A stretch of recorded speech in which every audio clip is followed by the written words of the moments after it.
अब भैया सही तो सभी कहते हैं सही है, लेकिन ये कि हाशिम वाले जो है ना, ये आंखों के लिए निकालते हैं, चूंकि इनका गुलाब बेहतर है, कुछ करशी वालों का अच्छा है गुलाब से आज चलिया जाए। ये जोड़ों का बता दें, कुछ जोड़ों के दर्द के लिए, कमर के दर्द के लिए, जो हड्डियों में जो दर्द शुरू हो जोड़ों के और कमर के दर्द जिस्म भी फूलता है, अलसी और मेथी दाना मिला के पीस के रख लो, आधी आधी चमची सुबह शाम। खवातीन में सब खवातीनों मर्दों को बेहतरीन दवा है जोड़ों के दर्द की। अलसी और फौरन काबू नहीं करती, लेकिन 2-4 दिन में कंट्रोल होने लगता है, और मुकम्मल सेहत के लिए अलसी और मेथी दाना। अच्छा, एक मजे की बात यह है कि इसके 3 फायदे बहुत मुसल्लम है।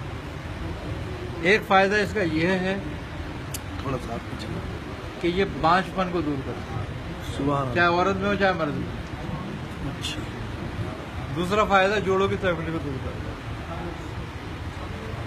और बाजी को छाड़ता है, ऐसा नहीं लगता।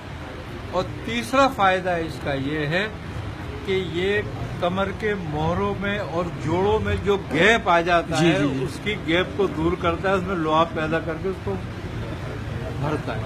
नुस्खा दोबारा इरशाद फरमा दें। मेथी दाना जी और अलसी, सही, हम वजन इसलिए और पुरानी से पुरानी खांसी को दूर कर देता है। सुभान अल्लाह। दमे के मरीजों के लिए बेहतरीन है। खुराक कितनी मियाँ? हाँ, एलर्जी है। खुराक कितनी? अगर शुगर का मरीज नहीं है तो चीनी साथ में मिश्री मिला ले थोड़ी सी, और शुगर का मरीज हो तो इसको ऐसे ही इस्तेमाल करे, शुगर के मरीज में बड़ा मुफीद है। मैं खुराक कितनी लेगा? एक चमची है, नहीं 1 चमची खुराक के कैप्सूल में खाएगा। शहद डाल के माजून बना सकते हो, जिसको शुगर ना हो उसके।